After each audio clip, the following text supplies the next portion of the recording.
Hello বন্ধুরা, সবাইকে আবারও স্বাগত জানাচ্ছি বাংলা বাস রিয়েক্টর চ্যানেলে। হ্যাঁ, আমি আরও একটা নাটকের আমার ভালো লাগা নিয়ে শেয়ার করতে এসেছি। প্রতিবার নাটক মানে ঈদের সময় যখন নাটক আসে, অনেকগুলো নাটক একসাথে রিলিজ হয়, তো আমি একটা ব্যক্তির নাটক দেখার জন্য অপেক্ষায় থাকি। আর তিনি কেউ নন, তিনি হচ্ছেন জাকারিয়া শৌখিন। কারণটা বলা লাগবে না, এটা আপনারা জানেন। তার নাটক মানে এক একটা মাস্টারপিস পিস হিসেবে আমাদের সামনে হাজির হয়ে থাকে। সো সেই জায়গাতে আমি এবার প্রত্যাশা করছিলাম যে ওনার নাটক আসতে যাচ্ছে, সেটা আপনজন এবং ক্যাপিটাল ড্রামা নামে ইউটিউব চ্যানেলে। সো আমি যদি একটু বলি আপনাদেরকে, এখানে এটা নাটকটা আহ, আহ, রচনা এবং পরিচালনা করেছেন জাকারিয়া শৌখিন। এখানে লিড কাস্টে আছেন ফারহান আহমেদ জোভান এবং নাজনীন নাহার নিহা, এবং প্রডিউসার হিসেবে আছেন আনোয়ারুল আলম সজল। সজল খুব ভালো ভালো নাটকগুলোতে প্রডিউস করছে আমি দেখতে পাচ্ছি বিশেষ করে জোয়ানের নাটকগুলো ক্যাপিটাল ড্রামাতে, মেবি আমি যদি ভুল না করে থাকি। ওকে, সো এখানে আরও অনেকে অভিনয় করেছেন। আমার খুব প্রিয় দুজন অভিনেতা এবং অভিনেত্রী, একজন হচ্ছেন দিলারা জামান এবং আবুল আয়েজ স্যার আছেন এখানে। সো এইটা যদি একটু বলি, গতানুগতিকভাবে যেরকম হয়ে থাকে জাকারিয়া শৌখিন পরিবার কেন্দ্রিক নাটকগুলো করে থাকেন, যেটা খুব ভালোভাবে তুলে ধরা হয়ে থাকে। সেই জায়গাতে এখনও দুটো পরিবারের ঘটনা আসছে, তার মধ্যে একটা হচ্ছে সৈয়দ মঞ্জিল আর একটা হচ্ছে খানবাড়ি মেবি। সো এই জায়গাতে দুটো পরিবারের কোনো এক সময় একটা দুর্ঘটনা ঘটে যায়, মানে বন্ধুত্বপূর্ণ সম্পর্ক ছিল কোনো এক সময়, কোনো একটা ঘটনার কারণে সেই সম্পর্কে ফাটল আসে এবং মুখ দেখা দেখি বন্ধ হয়ে যাওয়ার মতো অবস্থা, এবং অনেক বছর ধরে কেউ কারোর সাথে কথা বলে না।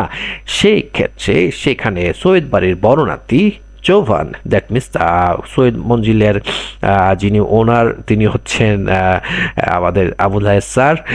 তার বড় নাতি অস্ট্রেলিয়া থেকে লেখাপড়া শেষ করে আসেন। এই আসার সময় যে এই যে এখন স্ক্রিনটা দেখতে পাচ্ছেন যে ফুলের টোকা আর ফুলের টোকা মানে হচ্ছে ট্যাপ টেনিস, এটা লেগেছে তো মেয়ে মেয়ে মানুষের হাত থেকে লেগেছে, তাই তিনি এটাকে ফুলের টোকা হিসেবে ট্রিট করছেন। বল তো বল ভাই, সেটাকে আবার ফুল হিসেবে ট্রিট করা কিভাবে, সেটা আপনারা বুঝে নিতে পারেন ছেলেরা যেভাবে ফ্লার্ট করে স্টার্ট করে।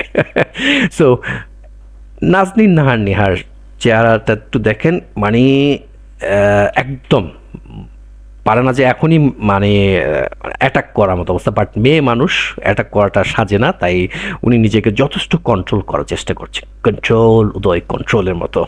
সো যাই হোক, ঘটনার যেটা বলছিলাম যে এটা তাদের প্রথম পরিচয় হয় বাড়িতে আসার সময়, এরপর থেকে ভালো লাগা শুরু হয়।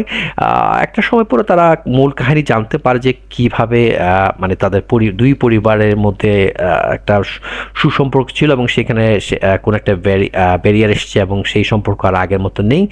তখন তারা ডিসাইড করে যে তারা এই ইয়ে থাকবে না। পরে নানান ঘটনার পরিপ্রেক্ষিতে একটা সময় গিয়ে আবার তারা একে অপরকে পছন্দ করে ফেলে। আমি মনে হয় আপনাদেরকে স্পয়লার দিয়ে দিচ্ছি। সো আর খুব একটা বেশি স্পয়লার দিতে চাই না, সেটা জানতে হলে আপনাকে অবশ্যই দেখতে হবে আপনজন। আমি যেটা বলছিলাম, এখানে অনেক অনেক অভিনেতা ছিলেন। নেহার দাদু হচ্ছেন আমার প্রিয়, আপনাদের অনেক কম বেশি সবারই প্রিয় দিলার জামান। উনি যথেষ্ট ভালো অভিনয় করেছেন। আমরা দেখি অনেক সময় ইদানিং অনেক খুব একটা বেশি নাটকে ওনাদের দুজনকে একসাথে দেখা যায় না, আবুল হায়েজ স্যার এবং দিলার জামানকে একসাথে দেখা যায় না। দেখলেও লাস্ট কয়েকটা নাটক মেবি আমি ওনাদেরকে দেখেছি অপোনেন্ট হিসেবে অ্যাক্টিং করার জন্য। সো এই জায়গায় দুই বাড়ির প্রধান দুই বাড়িটাকে হচ্ছে লিড করছেন, সেই জায়গায় তাদের যথেষ্ট মানে গ্রাউন্ড ব্রেক হচ্ছে হোল্ড করে তারা কাজ করছেন বা করেছেন, স্ট্রং প্রেজেন্স ছিল তাদের। নিহার বাবা নাদের চৌধুরী মানে উনি তো একজন দারুণ অভিনেতা, সেটা নিয়ে কিছু বলেন, উনি এখানে ভালো অভিনয় করেছেন। আর এখানে আমি যদি জোবানের পরিবারের কথা বলি, সেটা হচ্ছে একটা একান্নবর্তী পরিবার, মানে সবাই মিলে একসাথে থাকে, সে জায়গায় উনি এখানে আসেন।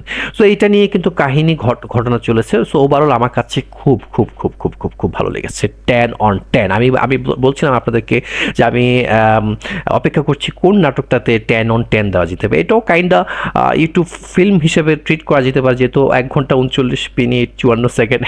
মানে এই পর্যন্ত আমি 3টা নাটক দেখলাম, এবার ঈদে 3টা নাটকে 1 ঘন্টা 40 মিনিট অলমোস্ট হয়ে গেছে। সো এটাকে ইউটিউব ফিল্ম হিসেবে ট্রিট করা হচ্ছে, যদিও ওনারা এটাকে এইভাবে বলেন নেই, বাট বাকি 2টা নাটক কিন্তু ইউটিউব ফিল্ম হিসেবে ট্রিট করা হয়েছে। আমার কাছে লোকেশন খুব ভালো লেগেছে, যদি আমি ভুল না করে থাকি এটা কক্সবাজারে শামলাপুরের দিকেই শুটিংটা করা হয়েছে, যেহেতু পাহাড় এবং আনুষঙ্গিক অন্যান্য লোকেশন দেখে বোঝা যাচ্ছে এবং আমার কাছে ওরকমই মনে হয়েছে। হয়তো আমি ভুল হতে পারি, এটা সিলেটে কোনো এক জায়গায় করা হয়েছে, আমি শিওর না। বাট আমি যেটুকু জানি জাকারিয়া শৌখিন যখন এই ধরনের শুটিংগুলো করে থাকেন, উনি অনেকটা সময় কক্সবাজারের ওই জায়গাটাই করে থাকেন। সো সেই জায়গাটা হয়তো বা করেছেন। সো এই জায়গাটায় খুব ভালো লোকেশন সিলেকশন ছিল।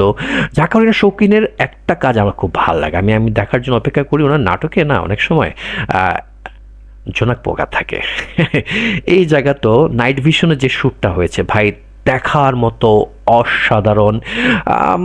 সেই জায়গায় আপনার একটা মাচার মতো আছে তাল গাছ নিচে, সেখানে তারা বসে রাতের বেলা, জোনাক পোকা আসে ভাই, দেখার মতো ভাই, দেখার মতো একটা ইয়ে ছিল। যদিও এগুলো আর্টিফিশিয়ালভাবে ক্রিয়েট করা হয়েছে, কিন্তু খুব ভালো লেগেছে দেখা। কারণ আমরা তো এখন এই যান্ত্রিক শহরের মধ্যে আমরা কিন্তু এখন জোনাক পোকা খুব কম দেখে, হয়তো মনে কিছুদিন পরে বিলুপ্ত হয়ে যেতে পারে। বাট আমরা একটা সময় কিন্তু এগুলো অহরহ দেখতাম, বাট এখন দেখা যায় না। তো সেই জায়গাটা খুব ভালো হয়েছে। এখানে একটা গান আছে, খুব গানটাও খুব ভালো লেগেছে, বাট গানের ডিটেলসটা এখানে লেখেনি, আমি জানি না কেন তারা একটা ডিটেলসটা দেয়নি। বাট আমার কাছে যে সুর এবং টিউনটা যেটা লেগেছে, সেটা আরেকটা গান কোনো এক সময় একটা নাটকে ছিল, তোমার দেখা আমি আমার দেখে তুমি, এইরকম টাইপের একটা সুর ছিল, যে সেম সিমিলারিটি সুরটা কিন্তু আমি এখানে পেয়েছি। এখন কি এটা কি সেই গানটাকে এখানে দেওয়া হয়েছে কিনা আমি শিওর না, আমার কাছে কেন জানি মনে হচ্ছে গানটা আমার চেনা চেনা লাগছে। যাই হোক, বাট নাটকের গানগুলো কিন্তু ভাই দেখার মতো, শোনার মতো, এবং ক্রিয়েশনটা খুব সুন্দর হয়েছে। সিনেমাটোগ্রাফি খুব ভালো হয়েছে। তাদের অভিনয় নিয়ে আমি কিচ্ছু বলবো না। নাসরিন নাহারের এই যে প্রথমে যে মানে এই যে স্টার্টিংটা যেভাবে এসছে, মানে একটু দুরন্তমনা থাকে না, একটা গ্রামের মেয়ের মধ্যে যে দুরন্তমনা থাকে, খুব সুন্দরভাবে প্রাণোচ্ছল একটা মেয়ে বান্ধবীদের নিয়ে খেলাধুলা করে, এই দারুণ হয়েছে ভাই। আর্যমান তো অ্যাজ ইউজুয়াল চার্মিং বয় হিসেবে এখানে নিজেকে প্রেজেন্ট করেছেন, হ্যান্ডসাম গাই হিসেবে নিজেকে এখানে প্রেজেন্ট করেছেন। তো সেই জায়গায় স্বাভাবিকভাবে তাকে গুড লুক তার অবশ্যই আছে, সেটা যে কেউ দেখলে তাকে পছন্দ করে, এইরকম একটা ভাব নিয়ে এখানে আসা ভালো হয়েছে। দুজনের অভিনয় কেমিস্ট্রি খুব ভালো ছিল। আর আবারও বলছি, আমার প্রিয় 2জন সিনিয়র আর্টিস্ট দিলারা জামান এবং আবুল হায়াত স্যারের অভিনয় মারাত্মক ছিল। ওনাদের বয়স হয়েছে যথেষ্ট, আল্লাহ ওনাদেরকে আরও দীর্ঘজীবী করুক। কিন্তু সেই জায়গাতে এখন পর্যন্ত ওনারা যে স্ট্রং ওনাদের অ্যাক্টিং ক্যাপাবিলিটি শো করছেন ভাই, hats off to them. So আমি আশা করব আপনারা এটা অবশ্যই দেখবেন। আমি আপনাদেরকে রেকমেন্ড করছি, যেটা আমি 10/10 দিয়ে দিয়েছি, সেটা অবশ্যই আপনারা দেখবেন। কোথায়? ইউটিউবের ক্যাপিটাল ড্রামা যে ইউটিউব চ্যানেল আছে, সেখানে দেখবেন, নামটা কি? আপনজন। আপনারা যারা দেখেছেন তারা অবশ্যই কমেন্ট করে জানাবেন, আর যারা এখন দেখেননি ভাই, দেখার পরে অবশ্যই কমেন্টস করবেন। আমার ফেসবুক পেজে অবশ্যই ফলো করবেন, ইউটিউব চ্যানেলটাকে ভাই একটু সাবস্ক্রাইব করবেন, ভালোবাসা বিলিয়ে দেবেন, ভালো লাগলে শেয়ার করবেন। আপনাদের আরও একটা ভিডিওতে দেখার আমন্ত্রণ রাখলাম। আজকের মতো বিদায় নিচ্ছি, সবাই ততক্ষণ ভালো থাকবেন। আল্লাহ হাফেজ।